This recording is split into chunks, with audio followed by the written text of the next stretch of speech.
Hi friends, உங்களுக்கு எந்த அளவுக்கு தேவையோ அந்த அளவுக்கு மீல் மேக்கர் எடுத்து நல்லா கொதிக்கிற தண்ணியில் ஊற்றி நல்லா ஊற வச்சுருக்கோங்க. மிக்ஸி ஜார் எடுத்து வச்சுக்கோங்க. பெரிய தக்காளி, ஒரு தக்காளி சன்னமாக நறுக்கிட்டு, ஒரு துண்டு இஞ்சி, 4-5 பூண்டு பல், ஒரு கைப்பிடி வெங்காயத்தையும் சேர்த்துட்டு, அதுக்கப்புறம் என்னென்ன ஐட்டம் சேர்க்குறீங்க அப்படின்னு பார்த்தீங்கன்னா, ஒரு ஸ்பூன் சோம்பு, ஒரு ஸ்பூன் ஜீரகம், கொஞ்சம் மஞ்சத்தூள், கொஞ்சம் மிளகாத்தூள், கொஞ்சம் மல்லித்தூள், எல்லா தூளும் சேர்த்துருங்க. சேர்த்துக்கிட்டு கொஞ்சமாக தண்ணி ஊற்றி இது ஒரு மசாலாவாக அரைச்சி எடுத்துகிட்டு வந்துடுங்க.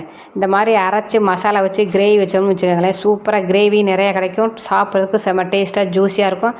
அரைச்சி எடுத்தாச்சு. கேஸ் ஆன் பண்ணி வானலி வச்சு நல்லா ஒரு ஸ்பூன் நிறைய எண்ணெய் ஊற்றுங்க. பட்டை, சோம்பு, கிராம்பு, லவங்கெல்லாம் போட்டு ஒரு கொத்து கருவேப்பிலை போட்டு அரைச்ச மசாலா ஊற்றி நல்லா கிண்டுங்க. தேவையான உப்பை மட்டும் சேர்த்துட்டு மீல் மேக்கரை புழிஞ்சி நல்லா அலசிட்டு சேர்த்துக்கோங்க.